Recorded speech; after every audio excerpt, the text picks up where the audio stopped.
Kamusta mga katroops, ngayong araw nga ay pupunta kami sa wetland sa Balanga City. Hindi lang para mamasyal kundi para na rin maglinis. Andito na nga kami sa kapilan ng Puerto Ribas para manalangin muna upang gabayan tayo ng Ama sa ating gagawing aktibidad. Eto na nga at malapit na tayo sa wetland. First time ko dito kaya excited ako. Kilala daw ang wetland sa maraming mga migratory birds na makikita dito. Bawal nga silang hulihin o bulubugin kapag nandito sila. Kaya pala wetland ang tawag nila sa lugar na ito kasi literal na basa talaga. Sobrang ingat din talaga sa paglalakad dito kasi baka madulas ka. Hay, siguradong hulog ka sa fish pond. Nandito na nga kami sa wetland and nature park. Kung titignan mo ay mukha naman siyang malinis na at wala na kaming lilinisin. Pero kung susuriin mo talaga ay marami pa rin talagang kalat at damo ang kailangang alisin. Kaya tuloy lang kami sa paglilinis hanggang sa maubos namin ang mga kalat dito. Mahalaga nga na malinis nating lagi ang mga park na tulad nito para patuloy nating ma-enjoy ang malinis na kalikasang meron tayo at maipamana natin ito hanggang sa mga susunod na henerasyon. Pagkatapos na ng aming paglilinis ay sinamantala na rin namin ang pagkakataon para ma-explore ang park na ito.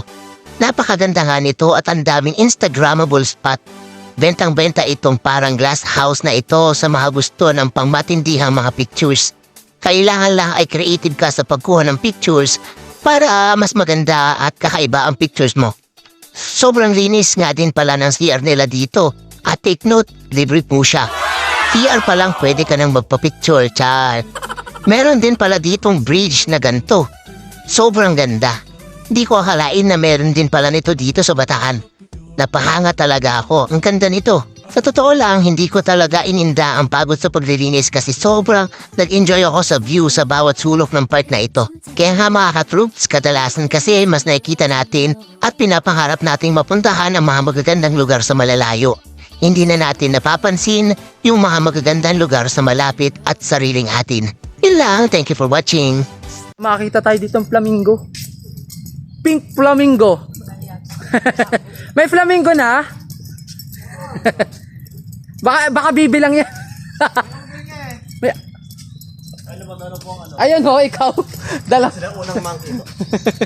Sino? Kinasama ang monkey. Grabe, ang layo pa pala nito guys, oh. Doon. Instagrammable guys. Ang ganda pala dito guys. Mukha kasi talagang sitaw.